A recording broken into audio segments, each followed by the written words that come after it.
I've been having a lot of mixed emotions about the whole thing too. And the reason I was because everything I was learned about Liam in recent weeks, like up to last week, even no, actually up until today, even, is very different from the Liam Payne that I thought I understood back when he was in One Direction. Now, of course, that was over 10 years ago and people change, and you, like we mentioned earlier, like you don't really develop your personality until you're in like your mid 20s. Um but also like he just seems so different, like that, like the way he was acting, the allegations coming out against him. I was like, that's not daddy direction. I don't know who it is, but it's not Liam James daddy direction. And that's another reason why I was feeling so guilty, because everything that was coming out about him made him look like a really bad guy. And I didn't want people thinking I supported a bad guy.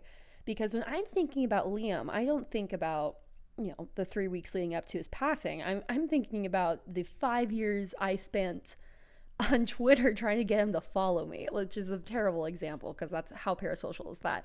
But my point is, I remember all these very fond, very silly memories of him with the boys. And the older we get, and as I said in the last video, you kind of realize that that was very much rose tinted glasses. Like, that is certainly not the case. And when friends would ask, like, hey, like, I'm so sorry, like, how are you doing? I'd be like, I'm really confused because I'm sad because, he's a member of my favorite band when I was a teenager.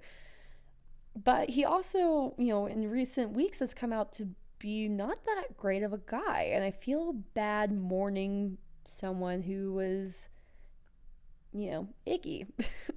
But then I realized that what made me the most sad was not that he'd passed, but that he will never have the chance at redeeming himself.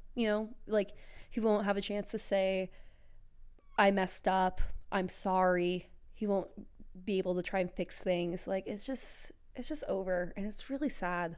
I would love to think that I personally came up with the idea, like, I'm sad that he won't get redemption, but I don't know who I got. I would love to say I did, but I think I might have gotten that from a tweet.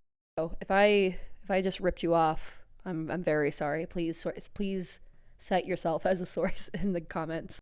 All that to say, it's okay to be confused and to have mixed emotions on everything. And it's also okay to be sad that someone's gone, especially someone that, had a really big influence in your life, even if they ended up not being the person that you thought they were.